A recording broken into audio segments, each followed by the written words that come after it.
Bonjour à tous et bienvenue pour ce nouvel Extra Club Live autour d'un sujet qui est très difficile, celui du terrorisme, de la terreur dans l'Hexagone, qui est un sujet difficile que nous ne souhaiterions pas aborder, mais effectivement qui nous concerne tous de près ou de loin. Nous avons tous des enfants qui auraient pu être ou qui ont été au Bataclan ou sur la promenade de Nice. Pour parler de ce sujet, j'ai la joie d'accueillir Gilles Kepel. Bonjour Gilles. Bonjour. Gilles, vous êtes un des plus grands spécialistes de l'islam, du monde arabe contemporain. Vous animez un séminaire autour qui s'intitule Violence et dogme à l'École normale supérieure. Vous enseignez à l'Institut politique de Paris. Vous avez publié dernièrement un livre, alors je le montre exceptionnellement parce qu'il est extrêmement complet, qui s'appelle Terreur dans l'Hexagone, genèse du djihad français. Aux éditions Gallimard, et votre prochain livre à paraître s'intitule La fracture, chronique 2015-2016. Alors, je tiens à préciser, Gilles ne va pas nous donner de solution aujourd'hui, sinon ce serait une vraie joie. Mais effectivement, on va nous aider à comprendre et à décrypter à la fois la genèse du djihad français, mais aussi cette escalade de la violence. Alors en France, mais effectivement aussi dans le monde entier. Quand nous avons préparé cet entretien, vous avez évoqué au tout début, en fait, la réflexion d'un journaliste qui expliquait en fait cette escalade au travers effectivement de l'intervention de la France en Syrie. Et donc je vous propose dans un premier temps de nous rappeler effectivement peut-être les raisons de l'intervention de la France en Syrie, et puis après d'aborder effectivement ce qui pour vous sont les véritables causes de cette escalade du djihad français, et puis on espérera peut-être un dernier point sur les perspectives à venir. Merci. Avec grand plaisir. Donc bonjour à toutes et à tous, où que vous soyez derrière votre ordinateur. On a toujours remarqué lors des derniers attentats, quand il y a eu des revendications publiées en ligne sur le site en arabe de Daesh, l'État islamique, que cela disait l'opération d'écrasement de Nice par exemple, ou le meurtre à l'arme blanche, y compris en Allemagne par exemple cet été à Würzburg, dans un train de banlieue de Bavière.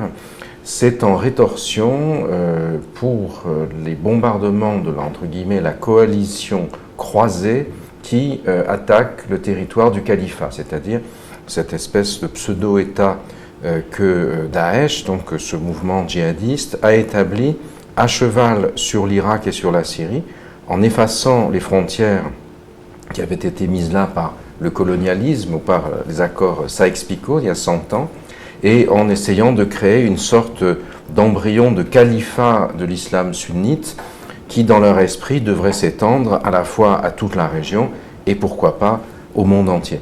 Alors, quand on dit, et c'est un débat aujourd'hui, que finalement, s'il y a des attentats en France, c'est parce que la France et d'autres États bombardent ce territoire. Et là, ce qui est sous-entendu, c'est qu'il faut arrêter de les bombarder, signer une espèce de traité, peut-être de soumission, je ne sais pas, avec eux, et dans ce cas-là, on serait tranquille. Mais en réalité, c'est un prétexte, puisque les égorgements en France ont commencé, les attentats, bien avant les bombardements sur l'État islamique, et entre guillemets l'État islamique, et ces bombardements sont causés, puisque c'est à partir du territoire dans la ville syrienne de Raqqa ou de Mossoul que sont pensées un certain nombre des exactions qui ont eu lieu récemment. On a bien vu par exemple que l'assassinat des 2 policiers à Magnanville dans les Yvelines le 13 juin, l'assassinat du prêtre Jacques Hamel dans son église à Saint-Étienne de Rouvray en Normandie le 26 juillet ont été conçus en coopération avec un djihadiste franco-algérien qui s'appelle Rachid Kassem, qui est originaire de Roanne et qui, à travers l'application Telegram et un certain nombre d'abonnés à sa chaîne privée sur Telegram, incite des gens qui se trouvent en France à commettre ces passages à l'acte. Donc, d'une certaine manière, ça se situe en réaction à cela. Mais en même temps, ce phénomène de djihadisme commence, on en parlera tout à l'heure, ce qu'on appelle le djihadisme de troisième génération, c'est-à-dire celui qui cible principalement l'Europe, ventre mou de l'Occident, d'après eux. Il commence à se mettre en œuvre en France dès 2012 avec l'affaire Mohamed Merah et l'assassinat d'un certain nombre de soldats français dont Merah pense qu'ils sont d'origine maghrébine et musulmane. Ils ne le sont pas tous en réalité, qu'il considère comme des apostats de l'islam, c'est-à-dire des traîtres qui, parce qu'ils portent l'uniforme français, méritent d'être égorgés, et ensuite par l'assassinat d'enfants juifs et de l'un de leurs professeurs à l'école Ozar HaTorah à Toulouse, une école confessionnelle juive, qui a lieu le 19 mars 2012, une date très importante parce que c'est le cinquantenaire, jour pour jour, de la mise en œuvre du cessez-le-feu dans la guerre d'Algérie. Et Merah lui-même a été élevé dans une famille d'origine algérienne qui déteste la France. Sa mère se réjouira qu'il ait mis la France à genoux. Un de ses frères et l'une de ses sœurs sont passés par les médressas salafistes du Caire. Lui-même est allé faire une tournée dans la région pour s'aguerrir avant de passer à l'acte. Et la haine de la France est très importante chez lui. Elle est aussi portée par le legs, le retour du refoulé de la guerre d'Algérie. Et vous savez que le 19 mars 62, c'est une date importante en France, puisqu'il y a environ 5000 odonymes, c'est-à-dire noms de rues, de places et autres d'avenues, qui s'appellent rue du 19 mars 1962. Pourquoi ? Parce que le 19 mars 62, c'était le retour du contingent, c'était la quille, comme on le dit vulgairement.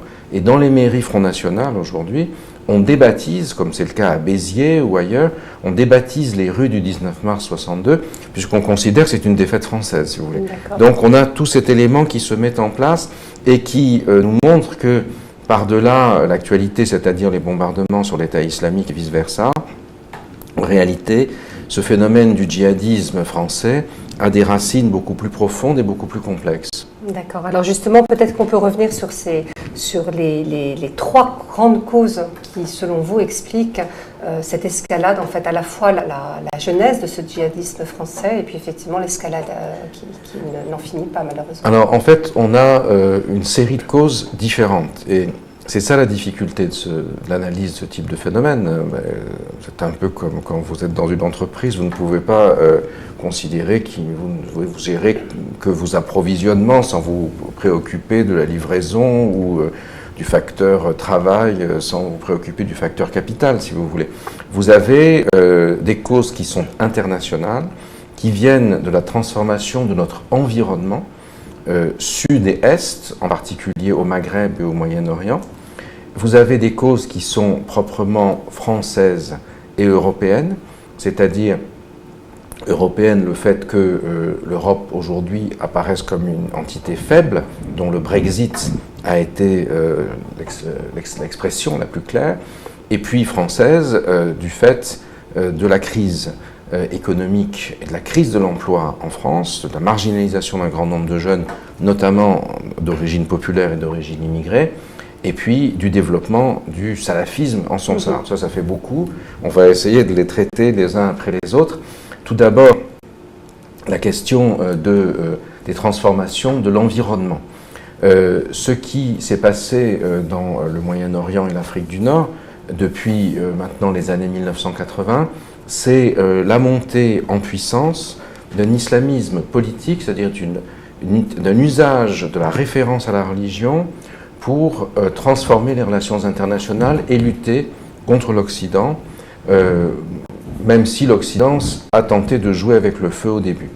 La première phase de ce djihad armé, le djihad c'est-à-dire d'une guerre sainte menée pour l'expansion et la défense de l'islam contre les impies, entre guillemets, contre les ennemis, ça se passe après 1979, lorsque l'Afghanistan est envahi à la Noël 79 par l'armée rouge. Les États-Unis et les pétromonarchies du Golfe, l'Arabie Saoudite, le Koweït, les Émirats et autres, vont réagir Les États-Unis n'ont pas les moyens, 4 ans après le Vietnam, d'envoyer un contingent. Ils ne veulent pas sacrifier des boys du Kansas ou du Wyoming. Et au fond, les Saoudiens vont proclamer le djihad, c'est-à-dire la guerre sainte contre les envahisseurs impies et athées de l'Afghanistan, État musulman, c'est-à-dire l'armée rouge. Ils vont financer cette guerre et ils vont envoyer, à la fois bien sûr il y aura des Afghans qui combattront, mais des ressortissants saoudiens comme Ben Laden par exemple, égyptiens, Ayman al-Zawahiri, le successeur de Ben Laden à la tête de Al-Qaïda ensuite, pakistanais, algériens, égyptiens et même un certain nombre de jeunes issus des banlieues européennes. Et donc ce premier djihad qui va finalement aboutir 10 ans plus tard au départ de l'armée rouge de Kaboul, et qui également va préparer la chute du mur de Berlin en novembre 89, va tenter de se dupliquer, de se reproduire dans les pays d'origine certains djihadistes.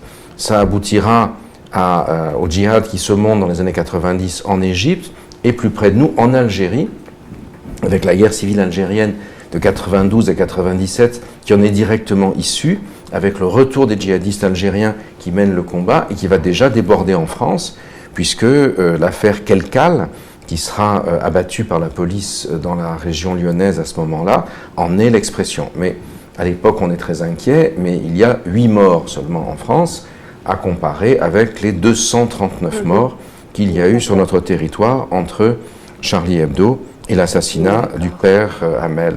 Et vous avez ensuite une deuxième phase, qui est celle d'Al-Qaïda, où les dirigeants djihadistes se demandent pourquoi ça n'a pas marché, pourquoi les masses n'ont pas suivi.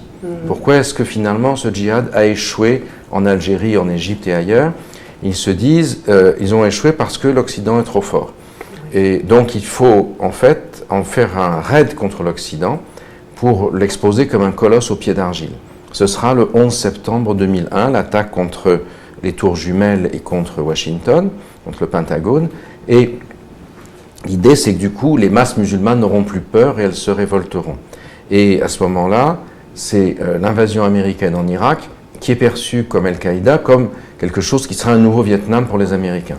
Mais sinon, ça ne marche pas non plus, parce que à ce moment-là, en Irak, il y a une population qui est majoritairement chiite, qui n'est pas sunnite, et qui va s'opposer à Al-Qaïda et à ses sbires.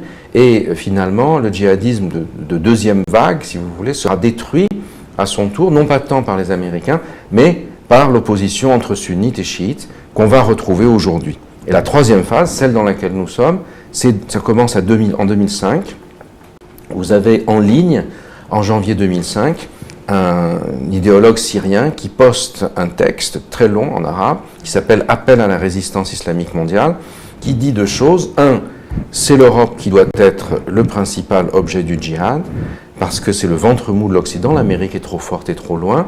Et deuxièmement, à ce djihadisme pyramidal qui part d'en haut. Le 11 septembre, Ben Laden avait donné des ordres, payé des billets d'avion, des cours de pilotage, etc. Ça se déroulait comme sur du papier à musique. Au contraire, il faut que ce soit un djihadisme qui vienne par le bas, en réseau, en rhizome, si vous voulez, du djihad de proximité. Tuer quelqu'un dans votre environnement, et même avec un couteau de cuisine. C'est ce qui s'est passé, par exemple, avec le prêtre ou le policier en Normandie, dans les deux cas. Et je crois que c'est ça qui est très très notable, c'est effectivement la verticalisation et effectivement ce pouvoir pyramidal qui se transcende complètement. Voilà, par un effet du bas. Et alors qu'il y a l'avantage pour eux, c'est que ça passe au-dessous du radar des services de sécurité. Et en fait, alors, à l'époque d'ailleurs, les services de sécurité n'y croient pas quand ces textes paraissent. Moi-même, je les avais traduits, on dit que ça n'a aucune importance. Alors, c'est ce qui est très, très notable dans votre livre, et moi, ce que j'ai vraiment relevé, c'est effectivement cet aveuglement total des services secrets par rapport à cette montée, effectivement, cette puissance du web, en fait, et effectivement, ce phénomène de rhizome, en fait. Ils ne s'en rendent pas du tout compte, ouais. Non, et bien sûr, les politiciens encore moins. Et ça, c'est très frappant. Ça tient aussi, en France en particulier, à ce que nous avons cette culture des grandes écoles qui fait que les hauts fonctionnaires, les responsables, savent tout dès qu'ils sont sortis de l'ENA ou d'ailleurs, et que l'expérience, que l'université, que l'entreprise privée sont considérées comme des quantités totalement négligeables. On est omniscient, souvent inculte, mais omniscient. Et ce qui est très frappant, c'est que ce texte de cet ingénieur, formé en France d'ailleurs, Souris, Abou Moussa Souris. Ce mot, cet homme est très important. Voilà, donc il est publié en janvier 2005. Et le 14 février 2005, soit 3 semaines plus tard, c'est bien sûr la Saint-Valentin, mais c'est aussi le jour où où YouTube reçoit sa licence en Californie. Et c'est la congruence entre les deux qui va faire la différence, puisque par les réseaux sociaux, les sites de partage vidéo, aujourd'hui c'est Telegram, le truc formidable pour ça, c'est que ce mouvement va pouvoir se diffuser par rhizome sans qu'il y ait une organisation pyramidale. Or, Al-Qaïda, c'était une pyramide qui ressemblait un petit peu au service secret aussi, vous voyez. C'était plus facile à comprendre. Et on a perdu 10 ans parce qu'on n'a pas été capable de comprendre cette révolution culturelle qui s'était produite. Et aussi, pour terminer l'analyse des causes externes, ce qui est très important, c'est 2010-2013. Les révolutions ou les soulèvements arabes, dont on croit à l'époque qu'ils vont permettre la démocratie. Ça se passe dans certains pays comme la Tunisie, par exemple, le nord de la Tunisie aujourd'hui. Mais ailleurs, ça sera l'effondrement des États, Libye, Syrie, Yémen, Irak en partie, qui vont, dans ce chaos, permettre la construction de camps d'entraînement djihadistes et des allers-retours, puisque vous savez, on dit toujours que la France est peu exportatrice, mais elle a un record, elle est championne de l'exportation des djihadistes européens vers le djihad, il faut à peine en plaisanter, mais justement là se pose une question, pourquoi est-ce que nous sommes spécialement touchés et est-ce que ça concerne beaucoup plus la France en termes quantitatifs que les autres pays européens, même si on voit bien qu'en Allemagne, en Belgique aussi, il y a déjà des phénomènes et une grosse préoccupation. D'accord. Alors ça, c'est la première cause très internationale. En fait, au niveau de pourquoi effectivement la France et l'Europe et la faiblesse effectivement de la France et de l'Europe explique effectivement cette accélération. Alors l'Europe, on peut commencer par là peut-être parce que l'Europe, c'est Bruxelles. Et Bruxelles, c'est à la fois l'institution, avec une bureaucratie gigantesque qui multiplie les règlements et qui est déconnectée de la réalité puisque elle n'est qu'élue au deuxième degré d'une certaine manière. La Commission, au fond, est très loin, beaucoup plus que ne l'est un président de la République française de ses électeurs, parce qu'on ne sait même pas comment ils s'appellent d'ailleurs les commissaires généralement, on ne les a pas élus, c'est beaucoup trop flou, contrairement aux États-Unis où avec des budgets et des populations comparables, on a une efficacité beaucoup plus grande puisque c'est le peuple qui élit l'ensemble du président. Ça va se passer dans très peu de temps. Et donc, Bruxelles, c'est une chose, mais Bruxelles, c'est en Belgique. La Belgique est un État fragmenté, contrairement à la France, en communauté linguistique.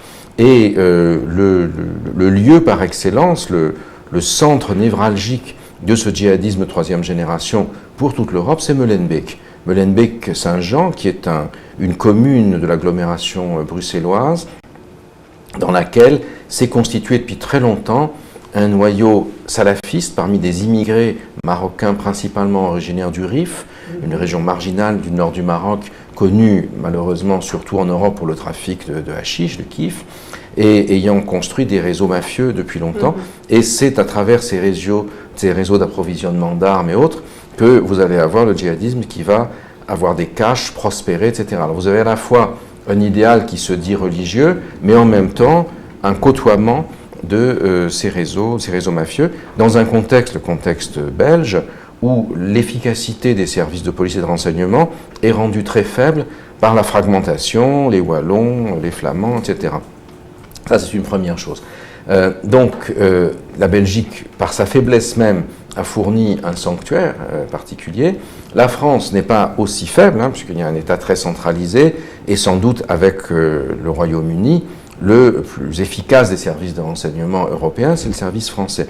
Mais il a été pris en défaut, pas seulement parce qu'il avait raté le djihadisme de troisième génération en 2005, et pas su voir ce qui deviendrait l'affaire Mera, qui est sa première manifestation, mais aussi parce que la France présente des faiblesses structurelles qui vont permettre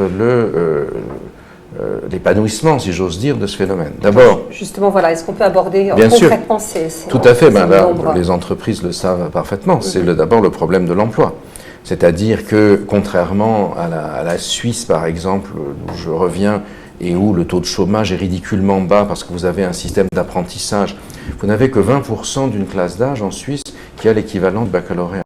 C'est-à-dire, et vous avez une formation très importante dans le cadre de l'apprentissage qui fait qu'il y a une adéquation aussi efficace que possible entre les besoins du marché de l'emploi et le contenu des enseignements, qui va permettre un système social et économique extrêmement efficace. Alors qu'en France, nous avons un autre type d'enseignement qui se préoccupe assez peu de savoir ce qu'il y a comme adéquation entre les contenus des enseignements et le marché de l'emploi, ce qui va déboucher notamment pour ceux qui ont un assez faible capital relationnel, donc les gens issus des milieux populaires et notamment ceux qui sont issus de l'immigration, sans parler des réflexes éventuellement de racisme, de xénophobie, etc., à un chômage massif. Dans les quartiers populaires, vous avez souvent jusqu'à 40% des jeunes qui n'ont aucune perspective d'emploi et qui sont dans un milieu qu'ils ne connaissent pas. Donc ils vivent d'assistance et qui, bien sûr, pour qui la tentation de la délinquance et surtout la rupture avec les valeurs de la République est facile, puisque à l'école, vous êtes censé apprendre des savoirs qui vous permettront de transformer votre vie en la gagnant, en travaillant, et avec ces savoirs, vous avez des valeurs. La laïcité, l'égalité homme-femme, la démocratie, etc. Si les savoirs ne donnent rien, alors vous jetez les valeurs avec, comme tel le bébé avec l'eau du bain. Vous voyez, ça, c'est un élément particulièrement important dans notre pays, qui est le plus touché parmi les grands pays de l'Union européenne par cette espèce de dichotomie entre le système éducatif et les besoins du marché du travail, et qui s'exerce en particulier dans les quartiers populaires et parmi les enfants d'immigration, mais pas seulement. Moi-même, qui ne suis pas issu de quartiers déshérités, mes enfants trentenaires ont dû s'exiler pour trouver un travail. Alors, je peux passer 2-3 coups de fil éventuellement à l'APM pour une embauche, mais c'est pour vous dire que c'est un phénomène global. C'est là-dessus que va se jouer aussi l'élection présidentielle, même si les gens, paradoxalement, considèrent que c'est le sujet dont nous traitons aujourd'hui qui fait la une. Derrière, il y a ça. Puis il y a aussi en France, bien sûr, le legs colonial, et on a parlé tout à l'heure du fait que Mera avait tué les enfants juifs de l'école Ozar HaTorah le 19 mars 2012, cinquantenaire de la mise en œuvre de l'armistice dans la guerre d'Algérie, du cessez-le-feu, comme si finalement il recommençait la guerre en France, comme si c'était une vengeance rétro-coloniale, si vous voulez. Et je crois que tout ce legs colonial qui a fait l'objet d'une sorte d'effacement en France et au contraire d'une exaltation nationaliste dans les pays de départ, aboutissait aujourd'hui à cette conflagration. On n'a pas étudié, on n'a pas traité réellement la façon dont c'était produite pour et contre la colonisation, la décolonisation, si vous voulez, et on vit sur un non-dit qui nourrit toutes ces choses-là. Ça, je crois que c'est un enjeu très important, et du coup, on a parlé tout à l'heure, les valeurs universelles que promeut la République, et notamment la laïcité, qui permet normalement à l'ensemble des confessions de s'épanouir dans le cadre du respect de l'ordre public avec la neutralité absolue de l'État, aujourd'hui sont remises en cause par des mouvements islamistes qui disent qu'ils sont victimisés, que les musulmans sont victimes d'islamophobie parce qu'on interdit le port des signes religieux ostentatoires à l'école, par exemple. Et on a vu ça cet été avec la polémique sur le burkini qui est venue se substituer aux attentats.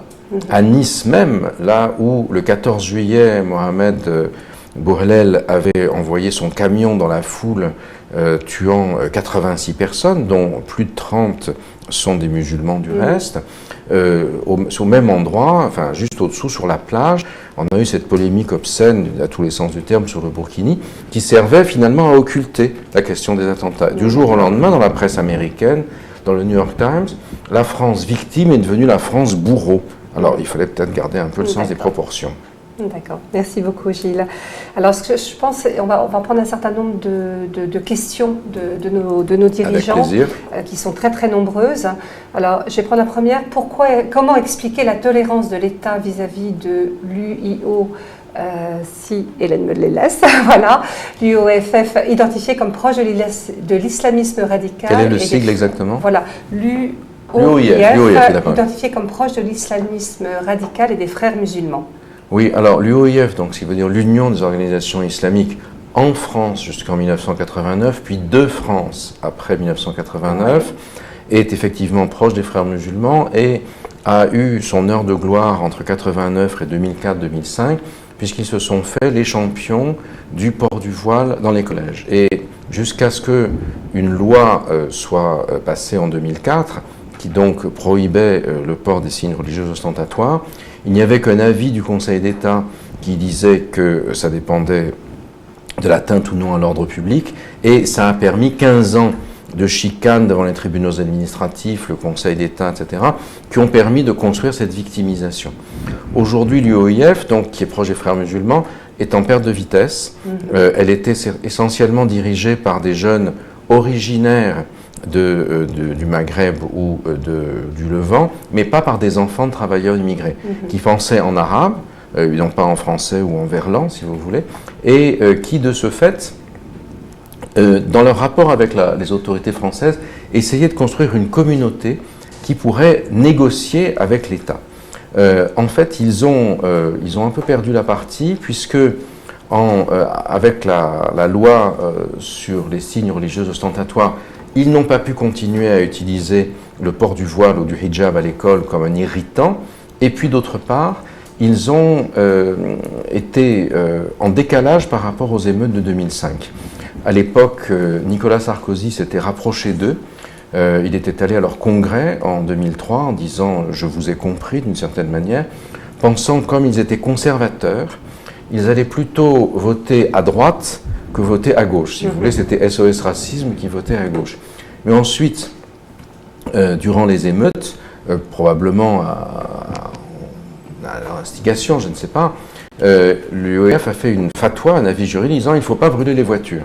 Ce jour-là, ça a été le top des voitures brûlées. Donc, si vous voulez, ce qui montrait bien leur décalage. Et puis finalement, Nicolas Sarkozy les a oubliés, puisque ministre de l'Intérieur durant les émeutes, et incarnant l'autorité, ces émeutes étaient très anxiogènes, il a ainsi pu bénéficier d'une grande partie du vote de Jean-Marie Le Pen lors de l'élection de 2002, qui avait fait 17% au premier tour et qui en 2007 en fait plus de 10%.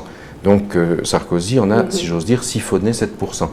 Et l'UOIF, à ce moment-là, perd l'hégémonie, et ce seront des mouvements issus des enfants de la deuxième génération, essentiellement des mouvements salafistes, qui vont se développer et qui, aujourd'hui, c'est plus tellement l'UOIF qui compte, mais un mouvement comme le CCIF, qui s'appelle le Collectif contre l'islamophobie en France, qui appartient à une mouvance plutôt qu'on appellerait islamo-gauchiste, qui s'efforce justement par la victimisation des affaires de port de voile, que ce soit dans l'espace public, mais aussi dans l'entreprise, de se faire, d'une certaine manière, le porte-parole d'une population musulmane qui serait organisée en communauté. Parce qu'il faut bien voir que le grand enjeu dans ces affaires qui nous occupent, c'est que la majorité, l'immense majorité de nos compatriotes d'origine, de culture, d'ascendance ou de religion musulmane ne sont pas du tout d'accord avec les djihadistes, ils les détestent. Mais les djihadistes essaient de les prendre en otage, si vous voulez, puisque ces attentats sont des provocations destinées à ce que la société française réagisse. Et elle a fait preuve d'une grande résilience jusqu'alors, qu'il y ait des pogroms, qu'il y ait des gars qui aillent brûler des mosquées, etc., ou que l'extrême droite monte, alors ça réussit, de telle manière qu'on aboutisse à des situations d'affrontement, si vous voulez, entre d'un côté des groupes identitaires à base ethno-raciale et de l'autre des groupes communautaires à base religieuse qui s'affrontent, qu'il y ait des pogroms, des mosquées brûlées ou je ne sais quoi, et qu'ensuite justement la population concernée se regroupe derrière les plus radicaux et qu'on aboutisse à leur schéma de djihadisme troisième génération, c'est-à-dire une sorte de guerre d'enclave débouchant sur la guerre civile, destruction de l'Europe, construction du califat sur ses ruines fumantes, qui sont des fantasmes, bien sûr, auxquels il ne faut pas prêter attention comme tels, mais auxquels croient justement les djihadistes et qu'ils essayent de mettre en œuvre. Alors justement, donc on a vu qu'il y avait des aspects très très politiques, hein, et puis effectivement une population musulmane qui vote à gauche, en fait, qui permet qui a voté à gauche, effectivement, qui est l'enjeu des prochaines élections très certainement, mais de façon très très concrète, en fait, on a des dirigeants qui effectivement au quotidien sont confrontés à des problèmes. Alors pour parler de façon très très simple, de prière dans l'entreprise, de foulard. Et qui ne savent pas trop comment faire. Et puis j'ai une question en fait qui dit comment empêcher finalement ces jeunes Français de rejoindre les rangs des djihadistes. On peut les pister et puis après ils reviennent. Enfin voilà, quels sont un petit peu vos avis préconisations? Alors là on a plusieurs strates. Oui, effectivement, c'est pas tout à fait pareil de porter un foulard ou d'aller prier voilà. Mais le on sent vendredi. Il y a quand même et une puis escalade qui peut doucement arriver. Il y a une augmentation de l'expression des signes religieux dans l'entreprise. Il y a eu une enquête dans Le Parisien, je crois il y a une quinzaine de jours, qui le montrait très nettement, qui en fait ne concerne pas tellement les chrétiens. C'est essentiellement musulmans et en partie également juifs. Alors là, il y a deux choses. La première, c'est que l'entreprise elle-même n'est pas tenue, de par la loi, à être un lieu de laïcité, si vous voulez. La laïcité, en France, s'applique aux institutions qui sont financées par le contribuable. Puisque, comme contribuable, vous n'avez pas à financer une institution qui ferait la promotion des valeurs de l'Église catholique, protestante, du judaïsme, du christianisme ou autre. Donc ça, c'est une chose. Et c'est pareil, ce qui fait qu'à l'école publique, mais aussi dans les écoles privées qui bénéficient de subventions payées par le contribuable, il y a eu ces lois. Vous ne pouvez pas faire une loi semblable dans l'entreprise, et il y a eu toute une controverse à l'occasion de l'affaire de la crèche Babilou. Est-ce qu'on dérogeait au principe de laïcité ou non lorsque une puéricultrice venait voilée? Donc ça a suscité un débat juridique qui est allé jusqu'en cours de cassation. Et aujourd'hui, le problème, encore une fois, c'est à la fois l'ordre public et aussi dans l'entreprise, la façon dont l'entreprise conçoit ses objectifs. Alors justement, il y a une question, quels seraient les critères pour justement tracer la limite entre la tolérance et le respect des valeurs républicaines, laïcité, égalité?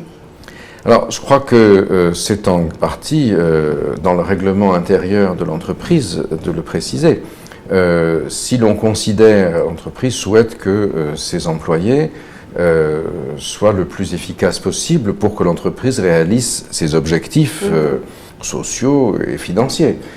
Si l'on considère que le fait que des employés souhaitent, par exemple, le vendredi, prolonger leur pause parce qu'ils souhaitent se rendre dans une proche mosquée ou faire leur prière, à partir du moment où ça ne dérange pas le fonctionnement de l'entreprise, où l'employé en question doit pas être au guichet à ce moment-là, par exemple, où il rattrape cela comme d'autres rattrapent parce que ils vont chercher leurs enfants à l'école ou je ne sais quoi, bien sûr, on ne voit pas en quoi ça pose un problème. Et ça, c'est une convenance personnelle d'une certaine manière. Or, l'adaptation du temps de travail, aujourd'hui, s'est considérablement développée par rapport de même de prendre ses vacances quand elles sont flexibles pendant le ramadan, sauf si ça gêne particulièrement les objectifs de l'entreprise, mais ça, il faut qu'elle le précise au départ, et il y a un contrat qui est signé, on adhère ou pas. Après, se livrer à un prosélytisme sur le lieu de travail qui pose problème pour l'organisation du travail, là, c'est une autre question. Le problème est ancien, vous savez, puisque dès les années 1970, il s'était posé dans les grandes entreprises comme Renault, par exemple, ou l'entreprise automobile, où des imams organiser la prière dans l'entreprise. Et au départ, ça avait été encouragé par le patronat parce qu'ils voyaient dans les imams des gens qui étaient proches d'eux et qui étaient hostiles aux syndicats communistes. Et par exemple, il y avait les grandes grèves de l'entreprise, les imams appelaient à ne pas faire grève. Alors ensuite, vous avez eu des imams CGT qui étaient contre les imams, s'appelait la CFT ou la CSL à l'époque, le syndicat patronal, qui eux mêlaient la grève à la religion. Et donc, à partir du moment où un chef d'entreprise se met dans l'engrenage du religieux, ça c'est quelque chose auquel on sait quand on entre, on ne sait pas toujours comment on sort. D'accord. Alors ça, pour sortir un tout petit peu de l'entreprise et revenir sur un plan plus national, au niveau de ces jeunes, effectivement, qui partent pour s'islamiser, pour se préparer et qui reviennent, qu'est-ce qu'on peut faire? Et puis très concrètement, comment est-ce qu'on pourrait limiter le risque, en fait, terroriste en France, et puis en Europe, et puis dans le monde? Alors ça pose une question importante parce que moi, j'ai passé pas mal de temps avec mes étudiants auprès de familles de jeunes qui partaient en Syrie. Alors, vous savez, quand on a essayé de voir les causes tout à l'heure, donc on a identifié par exemple le fait qu'il y a une sorte de terreau, l'absence de travail, la marginalisation sociale qui gêne l'épanouissement de soi. Et ça, c'est évidemment quelque chose qui va permettre l'absence d'adhésion aux valeurs de la République. Mais ce qui nous a beaucoup frappé aussi, c'est qu'il y a des enfants de classe moyenne qui partent là. Il n'y a pas que des enfants du prolétariat ou de la marginalisation. Et là, il y a quand même un trend qui est très visible, c'est l'absence du père. Dans une grande partie des familles que nous avons rencontrées, on cherche désespérément un père. Le père est parti. Soit que ce soit un père issu de l'immigration qui a laissé sa femme en France avec les enfants et qui est parti convoler avec une épouse plus jeune au bled et qui ne revient plus. Soit dans des cas de familles qui ne sont pas issues de l'immigration, d'enfants qui vont se convertir, le fait que le vagabondage sexuel, la disparition des hommes, laisse une femme avec des ressources très faibles dans un quartier populaire qui ne peut plus s'élever socialement. Les enfants sont socialisés avec d'autres enfants généralement issus de l'immigration et pour rester dans le groupe, deviennent musulmans, si vous voulez. Et au père, PE, accent grave, RE déficient, qui est censé transmettre la loi dans la famille. Si vous voulez, le père, c'est l'intermédiaire entre l'État, c'est le surmoi, comme on dit en psychanalyse, la société civile et la famille. Se substituent des pères PAIRS, c'est-à-dire des gens du même âge, qui, eux, vont exprimer une loi beaucoup plus contraignante, qui sera la loi de la charia, la loi islamique, qui, telle qu'ils la pensent, à travers la vision qu'on appelle le salafisme, s'oppose trait à trait à une société perçue comme anomique, comme ayant abandonné ces repères auxquels les jeunes peuvent se raccrocher. Et ça, c'est un élément extrêmement important. Donc, pour comprendre ce type de phénomène, vous avez à la fois l'histoire, la connaissance des textes, lire les textes des djihadistes, voir comment ils fonctionnent par rapport à telle ou telle tradition de l'islam et contre telle ou telle autre. Vous avez la connaissance du contexte international, vous avez l'analyse, la sociologie des quartiers populaires, mais aussi toute une dimension qui relève de la psychologie sociale, si vous voulez. L'effondrement du modèle familial traditionnel, dont il ne s'agit pas de se faire nécessairement un défenseur. S'il s'est effondré, c'est qu'il y avait des causes, mais par quoi est-il remplacé? Et on voit bien là qu'il y a une faille dans laquelle le djihadisme s'engouffre. Et alors, ce qui est assez interpellant, c'est que avant les personnes qui effectivement musulmanes allaient à la Mecque, et de plus en plus on voit un phénomène où ils vont en Syrie, effectivement, dans leur parcours d'islam. Oui, enfin c'est quand même, il faut garder des proportions. Hein. On parle d'un millier de personnes en France. Par rapport à plusieurs millions de personnes de confession musulmane et qui ne sont bien sûr pas toutes touchées, loin de là, par ce phénomène, et qui en sont les victimes aussi. Il faut bien se rappeler, on l'a mentionné tout à l'heure, à Nice, sur 86 morts, il y en a 30 qui sont de confession ou d'appartenance musulmane, comme on dirait. Et donc, qui d'autre part, et quand ils sont tués par les djihadistes, il y a deux causes, enfin deux prétextes ou deux justifications des djihadistes. Un, si par exemple ce sont des militaires, le lendemain ou le jour même, juste après le massacre de Charlie Hebdo, les frères Kouachi rencontrent sur leur route un policier qui vient en VTT, ça a l'air très dérisoire, Ahmed Mrabet, et il lui tire dessus. Quand il se voit qu'il est maghrébin, il sort de la voiture pour l'abattre, considérant que c'est un apostat, c'est-à-dire quelqu'un qui est un traître et qui donc doit être tué sans aucune pitié. Et par ailleurs, ceux qui sont tués comme, entre parenthèses, le terme est horrible, mais victimes collatérales, comme c'est le cas à Nice, eh bien, ils expliquent, après tout, c'est pour la plus grande gloire du djihad, ce sont des martyrs, même s'ils n'ont rien demandé, et ils iront au paradis comme les autres. Justement, il y a une question qui est, pensez-vous que nous assistons à une radicalisation de l'islam, ou comme certains le disent, à une islamisation de la radicalité? Alors ça, c'est un grand débat, effectivement, une controverse qui notamment m'a opposé à mon collègue Olivier Roy, qui lui considère qu'il s'agit simplement d'une islamisation de la radicalité. Qu'est-ce que ça veut dire? C'est-à-dire qu'il y aurait une sorte, la radicalité serait quelque chose qui serait toujours présent dans les sociétés.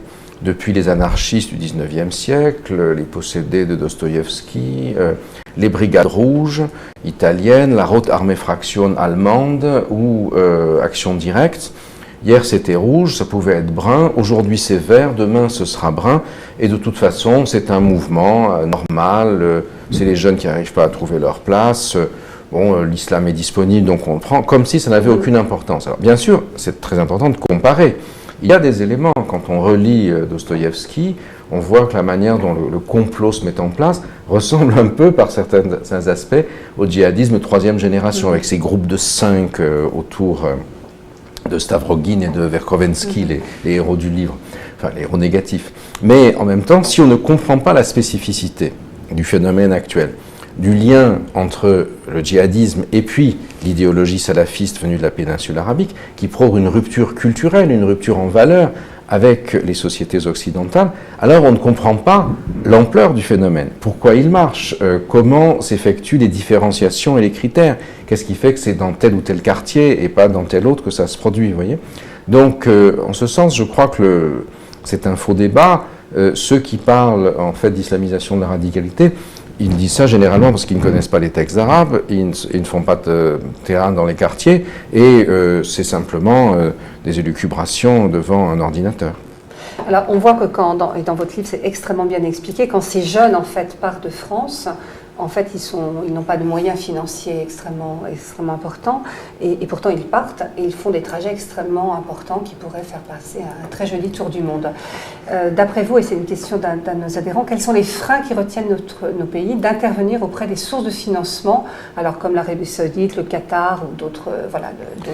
Parce que par définition, ces sources de financement sont opaques.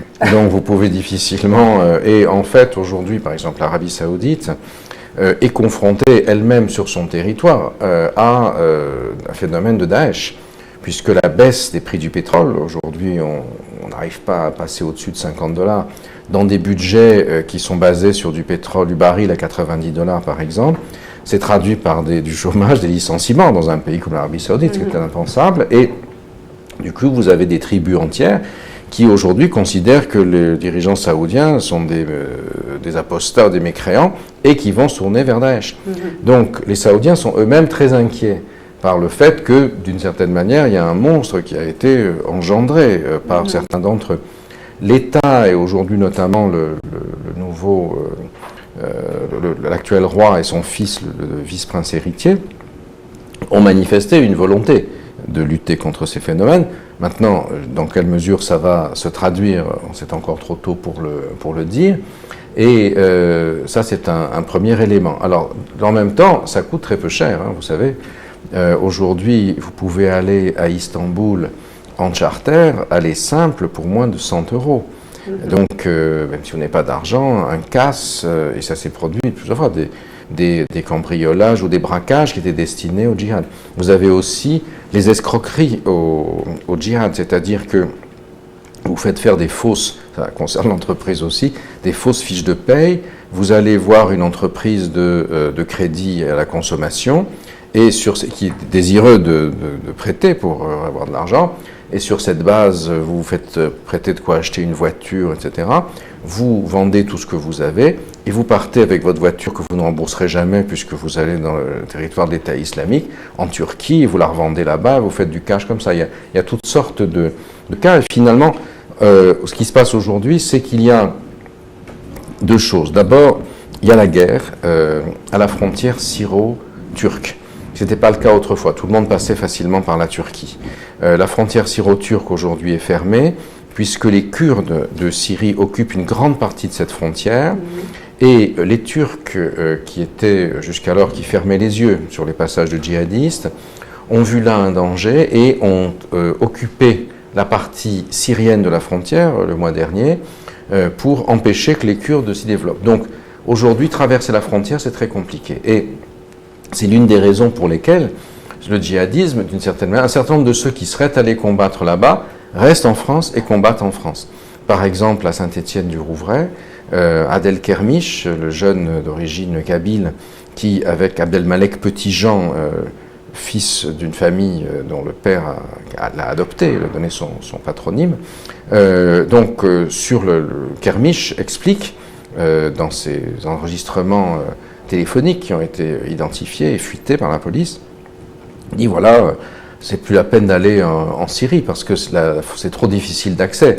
Il faut faire des attentats ici, prendre un couteau et bim, ça y est, et ça fait des réactions. Donc on a, paradoxalement, aujourd'hui, en octobre, dans quel mois sommes-nous? C'est ça, oui, en octobre 2016, l'année, c'est bien octobre. En octobre 2016, l'actualité du départ en Syrie n'est plus la même qu'en 2014, parce qu'on ne peut plus passer. Donc ce qui indique quand même que la question de l'accès à la Syrie, c'est-à-dire par la Turquie essentiellement, s'est posée et a été en partie résolue du fait de la guerre. L'autre question maintenant, c'est celle des réfugiés, parce qu'Istanbul, c'était la plaque tournante où se croisaient les djihadistes qui y allaient et les réfugiés qui reviennent. Et vous savez que la venue des réfugiés en Europe est un énorme problème. Vous avez d'un côté une dimension humanitaire. Ce sont des malheureux qui fuient pour leur vie. Il y a eu 250 000 personnes tuées en Syrie au moins, et vous avez des millions de Syriens qui fuient les bombardements, qui n'ont plus de maison, qui n'ont plus rien, qui n'y pouvaient rien. Madame Merkel a pensé que beaucoup d'entre eux appartenaient à la classe moyenne, étaient éduqués, pourraient justement recréer une force productive, une main-d'œuvre en Allemagne, puisque vous savez que l'Allemagne est prospère, mais que son problème, c'est qu'elle n'a plus de main-d'œuvre, parce que les Allemands ne font plus d'enfants. Et donc, c'est son fameux Wir schaffen das, on va y arriver. Et aujourd'hui, malheureusement, c'est beaucoup moins simple que ça, et elle est en train d'en payer un prix politique très élevé, avec une montée très importante de l'extrême droite, comme en France, comme en Autriche et comme dans d'autres pays européens. D'accord. Alors, on a une autre question, c'est pourquoi l'État ne semble traiter que les symptômes du terrorisme, et peut-on et comment traiter les causes de la radicalisation des jeunes Français? Alors, l'État traite les symptômes parce que dans l'urgence, c'est ce qu'il essaye de faire. Alors, on a mené toutes sortes de campagnes de soutien à des groupes de déradicalisation qui ne sont pas très efficaces parce que ça voudrait déjà dire qu'on sache ce que signifie la radicalisation. Et là-dessus, il n'y a pas de consensus. Donc moi, ce que j'essaye de faire, c'est le diagnostic. La thérapie, elle viendra une fois qu'on aura fait le diagnostic. En même temps, c'est comme vous avez une pandémie qui se développe, ça n'est pas simplement par des incantations qu'on peut la guérir. Il faut faire les analyses biologiques, il faut mettre des crédits pour la recherche sur le cancer, le sida, tout ce que vous voulez. Et ça n'est qu'à ce prix-là qu'on va trouver une médication. Et ça n'est pas simplement en disant on va déradicaliser que ça marche, puisque un certain nombre des entreprises qui ont été menées à grands frais, dans l'urgence finalement, n'ont pas abouti à grand-chose. Je crois que ce qui est très important pour l'instant, c'est de collecter les symptômes, de comprendre comment les symptômes fonctionnent. L'une des solutions qu'a trouvé l'État, c'est la prison. Or, la prison pose un vrai problème, parce que les gens qui sont venus de Syrie ou qui vont y aller sont mis en prison. En prison, c'est le cas d'Adel Kermiche et... quasiment beaucoup, enfin pas tous les... Un grand nombre, mais là, parmi les derniers, Adel Kermiche, donc celui qui est l'assassin du prêtre Jacques Hamel à Saint-Étienne-de-Rouvray, et Laroussi Abdallah, l'assassin du couple de policiers à Magnanville, sortaient de prison, où ils avaient passé 1 an pour Kermiche et 2 ans pour Abdallah, pour des faits de djihadisme, de tentative de partir, l'un au Pakistan autrefois, l'autre en Syrie. En prison, Kermiche, il avait 18 ans tout juste quand il a été mis en prison.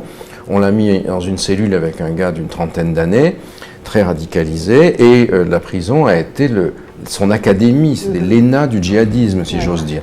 Et il en est ressorti, d'abord en connaissant bien l'arabe, parce qu'avant c'était une famille kabyle qui ne parlait pas du tout arabe, et j'ai entendu sa déclaration d'allégeance sur vidéo au calife de Mossoul, Abou Bakr al-Baghdadi.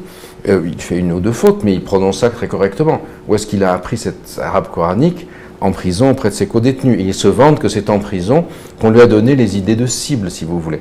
Donc, on est dans un système où, et c'est présent depuis très longtemps, le monde connu, en fait. Voilà, le monde carcéral sert d'incubateur au djihadisme. Alors, on a essayé de mettre des quartiers, disons, réservés pour les djihadistes. Ça marche pas non plus très bien, puisqu'on a vu que l'un d'eux récemment, répondant à cet appel depuis la Syrie, s'est forcé de tuer l'un des gardiens, considérant que ça n'a pas d'importance, s'il était tué après, qu'il serait martyr. Oui. Donc pour l'instant, on a perdu 10 ans. On a perdu 10 ans parce qu'on ne savait pas comment faire, on n'a pas prêté attention à ce qui était déjà décrit, notamment par les universitaires.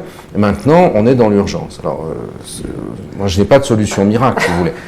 Ce que je pense qu'il faut faire, c'est qu'on essaye d'arriver à l'analyse la plus juste possible du phénomène, et puis, à partir de là, qu'on propose une thérapie.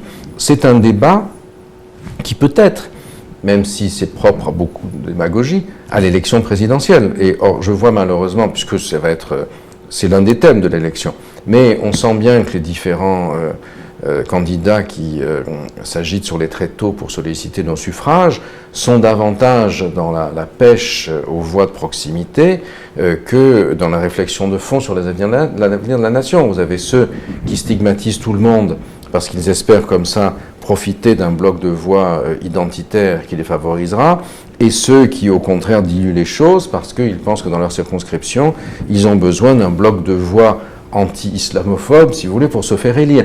Avec tout ça, on n'avance pas beaucoup. Ça avance peut-être les intérêts des politiciens, ça n'avance pas ceux de la nation. Alors ça prend, je voudrais une dernière question, et puis peut-être je poserai une question, je dirais, pour clore. Sommes-nous face à un problème de fond grave, ou finalement un phénomène peu profond, mais extrêmement spectaculaire, dramatique et donc très anxiogène? Et ma question serait effectivement, est-ce que ce n'est pas une volonté de guerre civile, en fait, et que finalement Daesh ne souhaite pas finalement que nous nous entretuions entre nous? Ah, ça, c'est très clairement précisé dès les textes de 2005. L'objectif, c'est la guerre civile, dans leur esprit.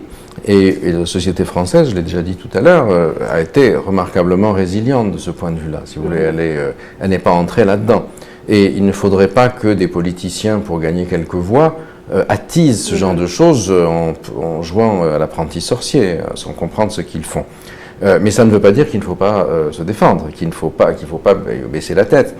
Ça a été le cas quand il y a eu l'affaire de Cisco en Corse, vous savez, où une famille, en fait, qui n'avait rien à voir avec les islamistes, c'était des familles maghrébines dont, avec l'un d'eux, un repris de justice, a voulu privatiser une plage. Puis des Corses sont arrivés, il y en a un qui a sorti un fusil harpon qui l'a blessé, et ça a créé un sprons énorme.